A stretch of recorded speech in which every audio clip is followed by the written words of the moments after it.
ఆంధ్రప్రదేశ్ రాజకీయాల్లో కాంగ్రెస్ పరిస్థితి ఏంటి? షర్మిల ఎమ్మెల్యేగా పోటీ చేయనుందా? షర్మిల ఆలోచనలు ఎటువైపు వెళ్తున్నాయి? ఈ విషయం గురించి మనం విశ్లేషించే ప్రయత్నం చేద్దాం.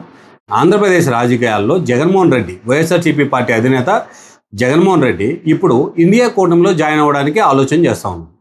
కాంగ్రెస్ నాయకులతోటి, కాంగ్రెస్ పెద్దలతోటి ఆల్రెడీ కొన్ని సమావేశాలు కూడా జరిగినట్టుగా కొంత సమాచారం. అయితే షర్మిల పరిస్థితి ఏంటి? ఒకవేళ ఇండియా కూటమిలో జగన్మోహన్ రెడ్డి జాయిన్ అయ్యి కాంగ్రెస్తో పొత్తు పెట్టుకుంటే షర్మిల పరిస్థితి ఏంటి అనేది ఒక పెద్ద క్వశ్చన్ మార్క్గా మిగిలింది. సో ఇలాంటి పరిస్థితులు ఉన్నప్పుడు షర్మిల గతంలో జరిగినటువంటి ఎలక్షన్లో ఆమె ఎంపీగా పోటీ చేసింది. అవినాష్ రెడ్డి మీద ఎంపీగా పోటీ చేసింది, ఓటమి చెందింది. సరే, ఓకే, ఆ విషయాన్ని అలా పెట్టుకుంటే ఈసారి ఎమ్మెల్యేగా పోటీ చేయాలి. రాష్ట్రంలో ఉన్నటువంటి ప్రతి ఒక్క అంశాన్ని బయటికి తీసుకెళ్ళాలి.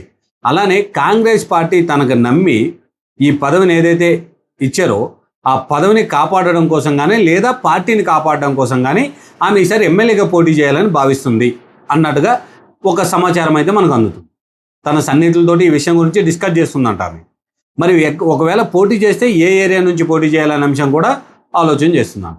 అయితే ఒకసారి షర్మిల స్టోరీ గురించి మనం వెళ్ళేటప్పుడు షర్మిల 2023 ఎన్నికల ముందు, అంటే అక్కడికి సుమారుగా ఒక 2 సంవత్సరాల ముందు తెలంగాణలో పార్టీ పెట్టింది.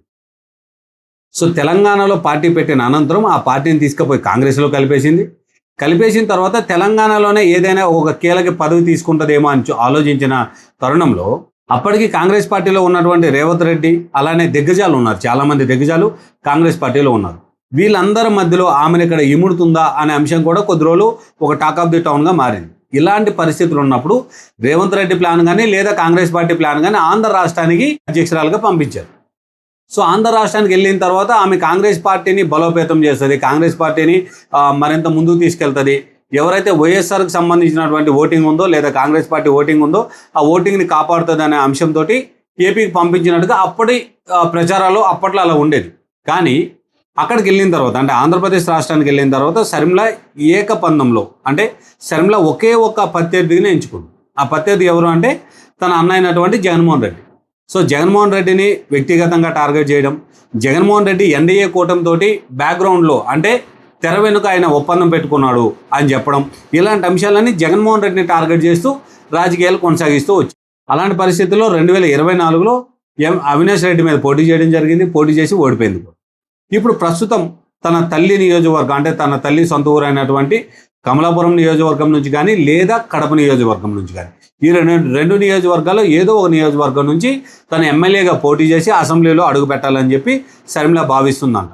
ఎందుకంటే తన సన్నిహితులతోటి ఈ విషయం గురించి పదే డిస్కషన్ చేయడం, అలానే ఏ నియోజకవర్గం అయితే కరెక్టు, ఎక్కడైతే కాంగ్రెస్ ఓట్ బ్యాంక్ ఎక్కువ ఉంది, లేదా తన తండ్రి అయినటువంటి వైఎస్ఆర్ పేరు చెప్తే ఎక్కడ ఓట్లు పుల్ చేయొచ్చు, అంటే ఓట్లను ఎక్కువగా వేయించుకోవచ్చు తనకి. అలానే అక్కడ గెలుపు ఓటముల పరిస్థితులు కూడా ఎలా ఉన్నాయి. ఎందుకంటే గతంలో చూసుకున్నట్టయితే కమలాపురం నియోజకవర్గంలో 2014 కానీ 2019లో కానీ వైఎస్ఆర్సీపీ పార్టీ గెలిచింది. తరువాత 2024 వచ్చేటప్పటికి టీడీపీ పార్టీ గెలిచింది. సో అక్కడ పరిస్థితులు ఎలా ఉన్నాయి, సో అక్కడ మనం కంపేర్ చేసుకున్నట్టయితే లేదా అక్కడ మనము పోటీ చేసినట్టయితే గెలుస్తామా గెలవమా, సో గెలవాలి అని అంటే ఎలాంటి కార్యాచరణ చేయాలి లేదా ఎలాంటి స్ట్రాటజీని అప్లై చేయాలి, ఇలాంటి అంశాల మీద అక్కడ ఉన్నటువంటి కాంగ్రెస్ టీంతో పాటు అలానే షర్మిలకి బాగా సన్నిహితంగా ఉన్నటువంటి వాళ్ళతో కూడా ఈ విషయం గురించి చర్చిస్తున్నారు. మరి రానున్న రోజుల్లో జగన్మోహన్ రెడ్డి ఇండియా కూటమి అంటే కాంగ్రెస్తో పొత్తు పెట్టుకున్నట్టయితే మరి షర్మిలకి అవకాశం ఉంటుందా? ఎమ్మెల్యేగా పోటీ చేసే స్థానం ఉంటుందా? లేదా అసలు షర్మిల ఇంతకీ కాంగ్రెస్ పార్టీలో కంటిన్యూ అయ్యే అవకాశం ఎంతవరకు ఉంది? సో ఇలాంటి అంశాలన్నిటి మధ్యలో ఏం జరగబోతుంది, షర్మిల పరిస్థితి ఎటు వెళ్ళబోతుంది, లేదా షర్మిల ఖచ్చితంగా ఎమ్మెల్యేగా పోటీ చేస్తుందా లేదా పార్టీని వీడి మళ్ళీ వేరే పార్టీ ఎక్కే అవకాశం ఉంటుందా? మీరేమనుకుంటున్నారు?